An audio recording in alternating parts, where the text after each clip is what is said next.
Well, good morning, and once again, let me say welcome. My name is Michael, and I am part of the teaching team here at Christ Church. And, we say that a lot, Christ Church of Oronogo, Christ Church, you see it on the signs coming in. And, today we kind of are thinking about how we figure if we're going to call ourselves Christ Church, it wouldn't be a bad idea to figure out who this Christ person is.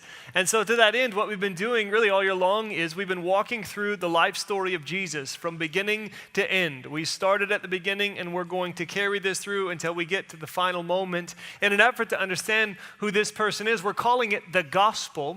And it is our attempt to clarify for one another who Jesus is. And this series or journey called Gospel today has us in Matthew chapter 8. So if you have your Bibles, go ahead and open them up to Matthew 8. And as we read this a little bit later on and try to unpack what's happening in this portion of the story, our goal really is to try to raise and hopefully answer what we consider to be a pretty relevant question. Why should you listen to Jesus?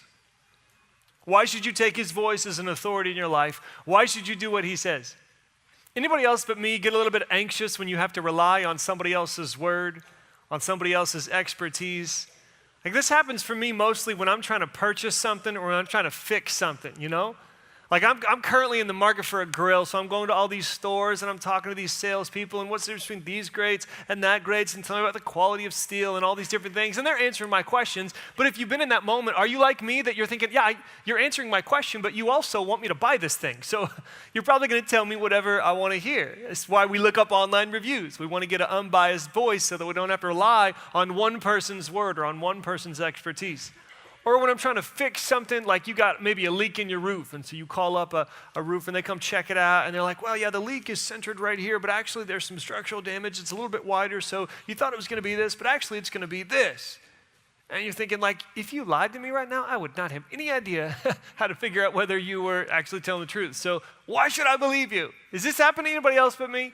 Am I alone in this? I'm not the only skeptical person in the room. Okay, that makes me feel a little better. I think this is why second opinions are a thing in our world, And we have really clarified in no uncertain terms over the past few months, we have challenged you that you should accept Jesus as your divine teacher. That's what we've been saying. As we've looked at the teachings of Jesus together for these past few months, we've been consistently bringing this theme of you should just let his voice, as God in the flesh, let his voice be the one that actually governs how you do life. That when he says something is true, you accept it as the absolute truth about the way things are. And when he tells us something to do, that you unhesitatingly just put it into practice immediately, that you listen to Jesus and do what he says. This is a big claim. That all people should regard Jesus as the teacher, capital T. This is a huge and dangerous sometimes and potentially offensive claim in our era and probably any other era for that matter. And so I think it's right for us to step back and ask the question, like, why should we trust him?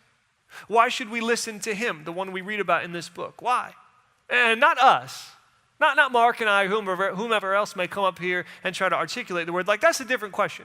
And I think Mark does a good job of consistently saying, hey, only listen to us to the extent that we echo him.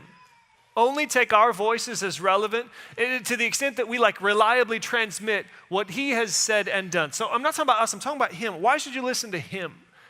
And I think this question and giving an answer to it is really the main theme of what's going on in Matthew chapter 8, verses 1 through 17. Let's read the text together. Go ahead and look at it again. Matthew 8, 1 through 17. There's a couple of stories in here, 3 to be exact, and then some details at the end. Let's read it all together once, kind of from start to finish, and then we'll back up and unpack it piece by piece.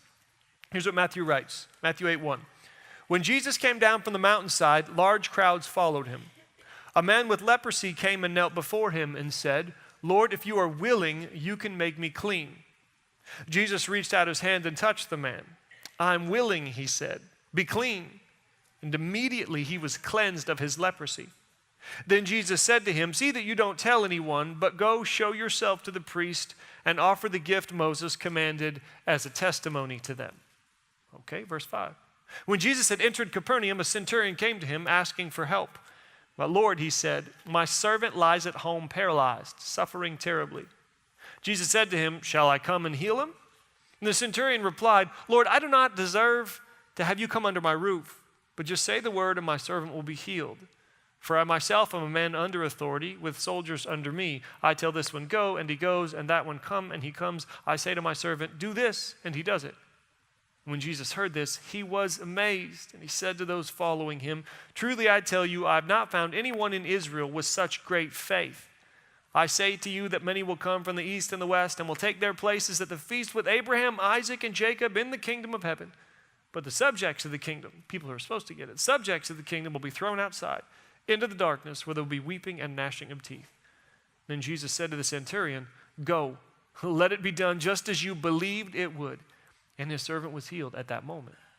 Verse 14, when Jesus came into Peter's house, he saw Peter's mother-in-law lying in bed with a fever. He touched her hand and the fever left her, and she got up and began to wait on him. When evening came, many who were demon-possessed were brought to him, and he drove out the spirits with a word and healed all the sick. This was to fulfill what was spoken through the prophet Isaiah. He took up our infirmities and bore our diseases. There's a lot of stories like this in the Gospels. When Matthew, Mark, Luke, and John set out to tell the life story of Jesus, there's a lot of healings. And man, some of them really just kind of get you in the feels, you know what I mean? Like if you look at them long enough, you can just picture yourself being these people, and it just kind of captures your heart. And I think that's part of what they do. But what I'd like to do this morning is actually a little bit different. I'm aiming primarily to your mind, at your mind this morning, because actually my goal is to give us something of a framework for us to understand what these healing stories are all about. I want to set us up so that anytime we see these things, we understand why they're being told the way they are and what it is they have to teach us. So in an effort to understand these particular stories, let's get a little bit of context. We are in Matthew chapter 8, which follows Matthew chapter 7. We're coming right out of the Sermon on the Mount. One of Jesus' main actual bodies of teachings is called the Sermon on the Mount, Matthew chapter 5, 6, and 7. We've been walking through this thing together over the past few months, unpacking some of the things that Jesus tells us to do. The sermon is all about life in God's kingdom, and everybody's invited, but here's how it works. And he tells us to do some pretty intense things. Like, when you're angry with someone, don't harbor that anger and resentment. Don't write them off, but instead go seek peace with them, no matter what they did. And whenever you see somebody who you desire sexually, if that person's not your spouse, then just cut that desire off. Or when you find yourself in a marriage that you don't want to be in anymore, you find a way to stay anyway. Or when you want to judge, you don't. When you want to worry, you don't. I mean, there's all these big teachings, these major, somewhat difficult things that Jesus calls us to in this sermon. And it's not like he presents it as a low-stakes offer. It's not like he says, well, this is my opinion, but there are others' opinions too. You probably ought to check those out and pick the one you like. He doesn't say that. He says to follow me on this narrow path is to walk toward life. And to reject me, which is the popular answer, is actually to walk on a road that leads to death and to live a life that is so unstable it can't, as we often say, weather life's storms. So Jesus presents this as a pretty high-stakes offer. And if that wasn't enough, when he finishes dropping all of these teachings on us, Matthew says, and then when Jesus came down the mountain, large crowds followed him. I think he's trying to actually clue us into something about who Jesus is. I think when Matthew tells us that Jesus came down the mountain, it's supposed to remind us of a time long ago when somebody else came down the mountain. You ever heard of Moses? He goes up on the mountain, he talks to God, he comes down the mountain with 2 tablets written by the finger of God, the big 10 commandments that we all have heard of, the 10 that Moses brings down and says, here are the laws that God's people are to abide by. Yeah, I think there's a parallel here, but I don't think the parallel is exact because Jesus isn't holding any tablets of stone. Why does he not have tablets of law? Well, because he is the law. That's the claim. Which if you believe that, that's kind of cool. But if you're not quite sure, that's a little bit arrogant. Just to show up saying, hey, just so you know, everybody should probably listen to me. Everybody should probably take what I'm saying and just put it into practice. Why does he deserve such respect? Well, I think these stories are designed to answer that question. Same question fits where we are in our series, The Gospel. When we looked at the life of Jesus, the big long narrative from birth to the ascension, before the birth to the ascension, we broke it out into these 5 sections. We have at the very beginning, called the beginning, like before his birth. Then we had the arrival. And we've been in this long section now called recognition, which is all about kind of figuring out who Jesus is. And we're just about here in a couple weeks to transition to the section we're calling revolution, from recognition to revolution. Now, these words aren't in the Bible per se, but we've looked at the story as a whole, and we feel like they pretty accurately describe what's going on at these points in the stories. So the question now is moving from who is this guy to will you follow him? So, will you? Like, do you want a revolution? You ready to sign up? And anytime anybody asks you to be a part of something that is rightly described as a revolution, I think you have not only a right, but an obligation to say, whoa, back up, slow down. Why should I follow you here? These stories answer that question. And here's their answer in one sentence. Here's what I want to say today. Whoever you are, Jesus is willing and able to make you whole. That, I think, is what these stories want to say. Whoever you are, Jesus is willing and able to make you whole. We're going to unpack this piece by piece. Let's start right at the heart of it with Jesus being willing and able. You're familiar with this phrase. It's a phrase that we use periodically, willing and able. We know what it means. Be willing means you're not like hesitant or reluctant to help someone. To be able means that you're not incapable, that you actually can do it. So I can do it, and I'm willing to do it. That's what the phrase means. I did some research on this phrase, and the first known citation that I could find comes way back in the 1820s. And it's in the context of a war, and they're inviting all who would come and be aides to the soldiers who were wounded. If you could come and help the soldiers who were wounded. We're looking for people who are willing and able. That's what it said. It finds its most technical context in the legal world, where willing and able is a phrase that's used to describe a person who, if you sign a contract, you are capable and you are willing to meet the terms of the contract that you've signed. So that's where the word comes from. Fair enough. I don't know exactly where it originated. We can have our guesses, but I do think with confidence that it's pretty well described here, finds a pretty good home here in Matthew chapter 8. Let's look again at these three stories. The first one is the story of a leper who approaches Jesus. Matthew 8, verses 1 through 4. When Jesus came down from the mountainside, picture it with your eyes, large crowds followed him, a lot of people around. A man with leprosy, which is a skin disease, came and knelt before him and said, Lord, if you are willing, you can make me clean. Jesus reached out his hand and touched the man. I'm willing, he said, be clean. And immediately he was cleansed of his leprosy. Then Jesus said to him, see that you don't tell anyone, but go show yourself to the priest and offer the gift Moses commanded as a testimony to them. Now there's a reason why this leper kneels before Jesus. Now, we maybe see it, and probably rightly so, as a demonstration of respect for Jesus' dignity and authority and power. It's almost like he's treating him like a king. Yeah, I think that's part of it. But before that, it's first of all an admission that I know I shouldn't be here this close to you. I know I'm putting you in danger by being this close to you. I could contaminate you. That's how it worked. You weren't allowed to touch a leper because if you touch them, then their skin disease, which defiles them and makes them unclean and makes it so that they can't go worship God, if you touch them, then you're contaminated too. It's contagious, not only physically, but socially and religiously as well. So he's kneeling because he's like, I know I shouldn't be here. Like, I can make you look like me, and I know that's bad. There's a reason why this beautiful but broken person comes to Jesus and says, if you're willing. Because if you're a leper living in the first century, then your life is defined by what people are not willing to do. Not willing to touch you, not even willing to come near you. Usually not even willing to accept you as a normal part of the fabric of society. If you're a leper, like there's a rule. When you walk around where the people are, you got to throw your hands up and say, unclean, unclean, just to make sure everybody knows you're coming so that they can get back far enough away so that they don't become unclean themselves by actually coming into contact with you. This is why lepers lived in a colony out there. But this guy doesn't stay out there. He comes in here to Jesus and asks, if you are willing. And Jesus doesn't turn his back. Jesus doesn't send him away. Jesus doesn't even just heal him with the word like he could have, keeping himself at a safe distance. No, instead he reaches out his hand, and for the first time in who knows how long, our friend feels the warmth of another person's skin. I'm willing. And he reached out and touched him and said, be clean. Wait, Jesus is contaminated now, right? He touched him. Jesus is contaminated now, or not. Because instead of the infection jumping from leper to Lord, the healing touch of Jesus repairs him and restores him. And then he says, go show yourself to the priests, in part so that you can be fully restored to the community, and also so that they may know that I am here and I am willing. Yeah, I think the first story pretty well seals the deal. Jesus is willing. His willingness is undeniable. And the second story kind of double checks the power, kind of doubles down really on the ability of Jesus. So let's look at the second story again. When Jesus had entered Capernaum, this is verse 5, a centurion came to him. Now the centurion is a good man.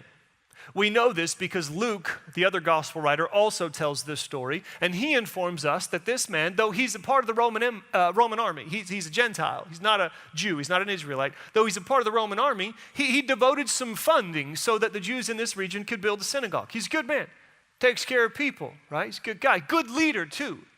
We know this because he's a centurion. Centurion was a leader of about 100 soldiers, give or take, and it was the highest rank in the Roman army that you could rise to on skill alone. Like most of the people who were higher than this, they knew somebody in high places. They had an uncle, or they had a daddy, or they had a friend who got them the position. This is the highest level you could rise to if you were just good at what you do. Centurions were good leaders. These are men who are in the positions they're in, not because they have a friend who did them a favor, but because they're respectable men who you look at and you want to follow. So we're talking about a good man, we're talking about a good leader with a lot of power, but his power had come to its limit when he looked at his servant who was not doing well, and he couldn't do anything about it. He says, Lord, he comes to Jesus asking for help. Lord, he said, my servant lies at home paralyzed, suffering terribly. Luke, in the other story, draws attention to the fact that this kid's about to die. It's the threat of death that Luke wants us to think about. Matthew draws our attention to the fact that he's just hurting. He's just in a lot of pain. He's suffering. This person that the centurion cares about is suffering terribly. So Jesus says, shall I come and heal him? And the centurion's reply is awesome. Lord, I don't even deserve it. Have you come under my roof?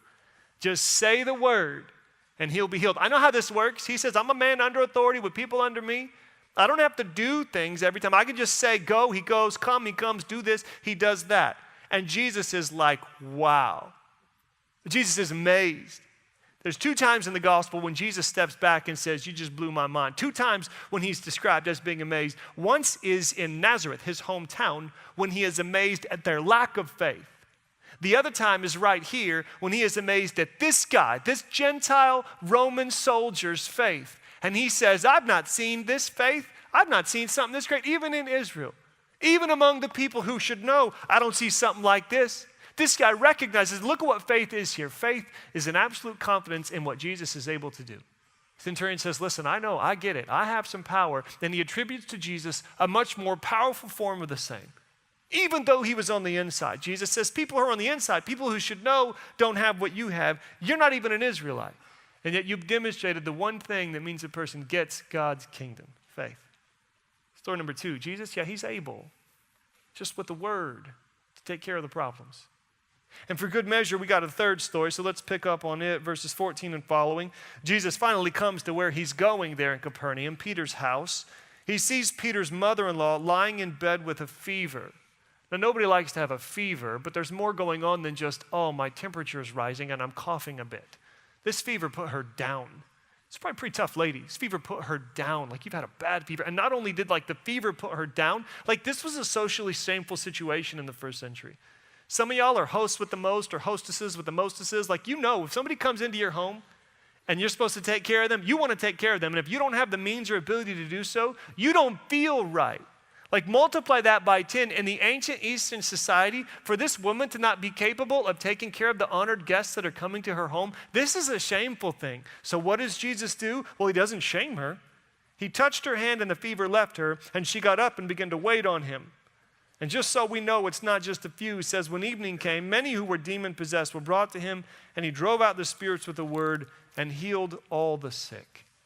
So come back again. Why should you listen to this Jesus? Why should you allow him to be a person that tells you what is true and how to live your life? Well, it's the same reason you listen to a good doctor when they say it's time for surgery. Same reason you listen to a wonderful teacher when they say, you know what, you did this math equation wrong. You need to go back to the start and begin again. It's the same reason you listen to your wife or your husband when they say, whoever it is in your house, when they say, no, we don't fold the towels like that. We fold the towels like this. Not in halves, but in thirds, you know. Okay, I get it. Like, you're in the know. Like, you have the willingness and you have the ability. And think about this, the one with the willingness and ability to restore life probably deserves the right to tell us how to live. Amen? I guess probably true. So the willingness, is it there? Yeah, check. The ability, is it there? Yeah, check. Yeah, he's pretty much the resident expert on these things. He's willing, he's able. But we're leaving it kind of vague so far. Willing and able to do what? So we got to dig down and do a little bit more, cover some more ground. It says, whoever you are, Jesus is willing and able to make you whole. What do you do with the healing stories? Like when you read these accounts of people coming to Jesus with some sort of a physical problem and then Jesus puts them back together again and they walk on their way happy, what do you do with these? Like, what are we supposed to learn or expect in our day or think about? And this is where I really want to set you up well to fully hear and enjoy the many stories like this that are coming our way.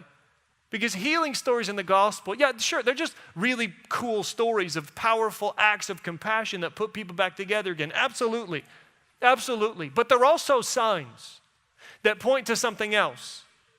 Now, I want to be careful here because I want to make sure you understand, I think that these healings really happened. I'm not saying they're just sort of figurative representations of something else. And I think healings still happen. And so if you have something going on physically for yourself or somebody else, by all means, ask Jesus to heal you. And if you don't feel right about that, come to me. I'll ask Jesus to heal you too. But here's the fact. We don't know if it's going to happen. Like most of the time when we ask for healing, I'd imagine this is probably venture to guess this is true. Most of the time when we ask for physical healing, we don't get the answer that we're looking for. What are we supposed to do with that?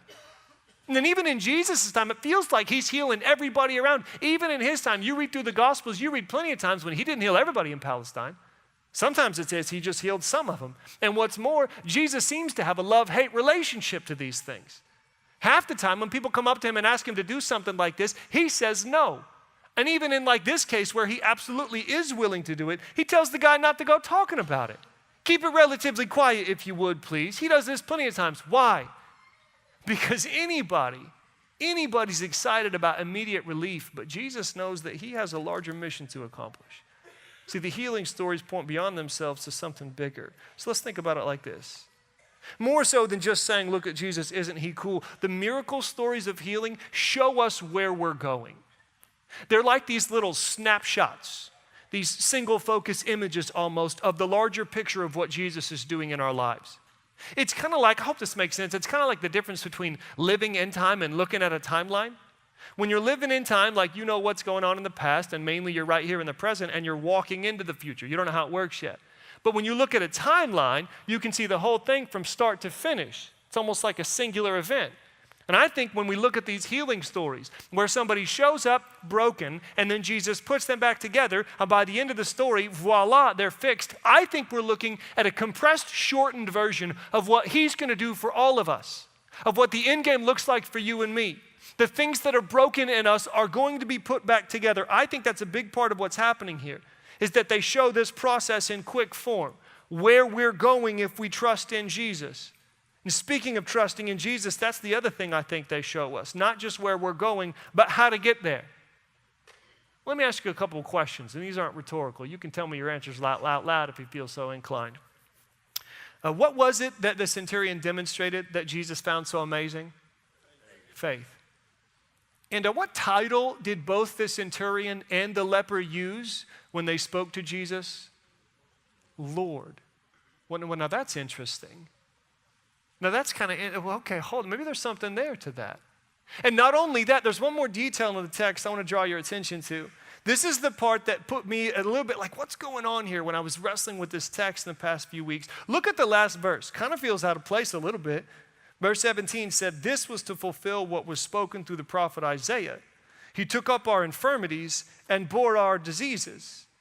Now, wait a second, that's Isaiah 53. That's one of the most popular chapters in the Old Testament. Flip back to me. We read it earlier. Isaiah read it, but let me read a couple of verses around this. This is from Isaiah 53. So let me read this verse that Matthew says is fulfilled in context of what's going on in Isaiah. Isaiah 53, 4 through 6. You can follow along on the screens if you're not there. Isaiah 53, 4 through 6 says, surely he took up our pain and bore our suffering. Yet we considered him punished by God, stricken by him and afflicted. But he was pierced for our transgressions. He was crushed for our iniquities. The punishment that brought us peace was on him, and by his wounds we are healed. We all, like sheep, have gone astray. Each of us has turned to our own way, and the Lord has laid on him the iniquity of us all. Wait a sec. These verses are about Jesus being our Savior. These verses are about Jesus' death on our behalf, in our place, about how he went before us and paid the penalty we deserved, about how he took into himself the punishment that you and I were owed because of our rebellion, because of the fact that we've looked at God and said, no thanks, I'd rather do things my way. That's what these verses are about. What does this all mean? You know, in Matthew, there's 10 miraculous healing stories before the time Jesus first says, I'm here to die on a cross. And after he says, I'm here to die on a cross, there's only one more. Are y'all following me? Can you see how some of these pieces get put back together? I think what Matthew's trying to communicate to us, what God put in his mind to communicate to us, is that Jesus brings healing that starts now and will be completed in eternity. And the way to experience this healing is to put your faith in Jesus as your Savior who died in your place and as your Lord who tells you how to live your life. That's what I think is going on here.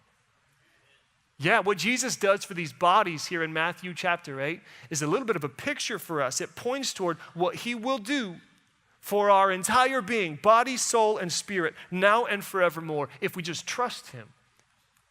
So what about you?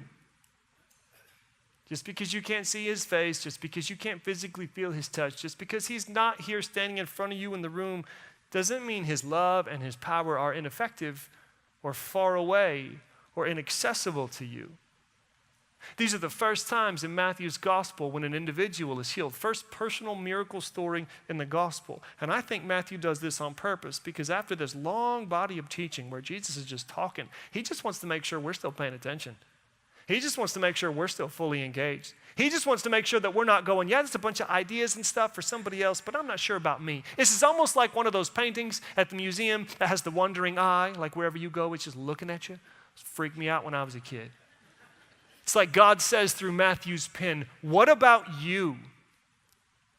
Because whoever you are, Jesus is willing and able to make you whole. Now, you ever notice that sometimes people believe some weird stuff, some crazy things? The examples are easy, like the earth is flat. Or, like you step on the crack, you're going to break your mama's back, like that kind of stuff, Or here's another one. I don't imagine that if I stare at the sun, it'll burn my retinas. There are people who believe these things. Or I got a buddy of mine who I work with him at the college. He's a professor, a smart dude. But he spent a decent portion of his life believing that the way you get chicken pox is from coming into contact with chickens. Not just when he was a kid, but yeah, well into and past the part where you're like, you should probably know better, man. He's like, no, I actually believe this. And he said, sometimes our goofy, he also is a person who won't step on cracks, but sometimes our goofy beliefs linger a bit. And he says still to this day, he's never had chicken pox, so still, if he ever finds himself around a chicken, he's like, man, I'm just going to walk over here just to be safe. Because sometimes the stuff we believe, even if we know it's not quite true, it just kind of lingers a little bit. There's this guy, Michael Shermer, who runs his own foundation. It's called the Skeptic Society. He has a magazine called Skeptic Magazine. He gave a TED Talk back in 2006 called Why People Believe Strange Things. And he explained here, he argued here that why we believe weird things is because when we're looking out at the world, we kind of only pay attention to what confirms what we think. And we ignore the things that kind of work against it. So take the earth is flat. How could people believe this? Well, I'm looking at the edge of it. What are you looking at? Clearly there's an edge. Well, never mind the fact that when you go past that edge, you don't fall off. Yeah, but look, there's the edge of it. We know it's got to be flat because of what we're seeing. So we ignore what doesn't confirm what we're saying, and we only pay attention to what does. So here's another crazy one for you. I can't believe people believe this. This is so weird. Sometimes people actually believe that church is for people who already have it all together. Isn't that weird? Isn't that bizarre? And yet this one lingers, man. It lingers. And I'm not sure how to explain it. I'm not sure if it's possible to explain it at all, but I do know that many of us tragically feel this way when we walk into the place. And even after we know in our heads that this isn't true, we still have those moments where we look around and we think, man, I'm not sure if I belong here. I'm looking around at all these people and it just kind of looks like they have it all together. So we all come here and we act like things are good. We put our perfect church faces on. Okay, got to get ready, got to get in church mode, Everybody smile, sit up straight. Please speak to one another respectfully. And so we put on the faces, we come into a place like this, and then we look around and we see the things that confirm our false conception. That church is for people who already have it all together. We assume that everybody around us is doing great, and we also seem to assume that they walked in the door the first time that way. And we find ourselves just looking around going, I don't think this is for me. And I don't know if it means you'd leave. More likely, it probably means you'd come, but you'd disengage. I'll come here for you or my wife or husband or family or whatever. I'll come and show up, but I'm not one of these people who's ever going to be fully committed, who's ever going to be holy. Church is for people who are not like me. Can we just acknowledge once and for all that Matthew 8 debunks this persistent myth as thoroughly as possible? Let's just take roll once more. Jesus is the most important person in the story, no question. Let's just take roll real quick. You got a leper who's wrong in every way. He's socially shameful. He's religiously an outcast. He's got a broken body. And then after a leper, you got a Gentile who's a good guy, but he's in the wrong group. Like he's got some great personal qualities, but there are limits to his power, and he's in the wrong tribe. And then you got a woman who in that context is the wrong gender to be a religious all-star. And not only that, but she's not even doing her social duties. I mean, this is a first century laundry list of people who never find themselves in the center of religious respect, and yet where is Jesus but with them, reaching out a hand, dropping decrees like a king, taking all comers, corrupted and broken, and sending them away healed and restored. In other words, whoever you are, this is for you. Jesus doesn't care who you were in a former life, and he doesn't pack your bags every time you fail in the present. He is here, and he's looking straight at you. Those of you who mostly have it all together, and those of you who aren't even close, and he's saying, do you want me to make you whole again? Because I can, I'm willing and able. Do you believe me? I want to leave you with one more image, and then we'll be done. My daughter Claire's in second grade, and she's loving it. It's been fun so far. And she came home on like the second or third day of class and said, what'd you do today, babe? And she said, I made a beautiful oops today. And I said, you made a what? She said, a beautiful oops. I said, what is a beautiful oops? And she said, well, there's like this, you got this, it's like scrap paper. It's like paper that's cut wrong or useless, and people just think it's trash. But you take this paper that people just discard, and you actually make something beautiful out of it. And I said, well, sweetheart, thanks for giving me a conclusion to my sermon here in a couple weeks. Because that is the gospel. That is Matthew 8. That is what Jesus does. You know, I haven't seen her beautiful oops yet because it's hanging on the wall at school. I can't wait till she brings it home. But I figured today I don't need hers because I'm looking at a bunch of beautiful oopses right now. Amen? Same thing when I see them here. Let me pray. Father God, thanks for being a healer. Jesus, thanks that this is a true story that can happen to us. We recognize, God, that our story may not be we reached out once and immediately put everything back together again, but we also know these people whose bodies were fixed eventually died. And that the healing you bring to them and to us, that their physical healing points to, is deeper and richer and longer lasting. Help us to trust in you. There are a lot of people in our world who tell us we're really dumb for believing in Jesus these days, so hope these stories give us confidence that this is the only place to be, with him, with you. We pray in his name. Amen.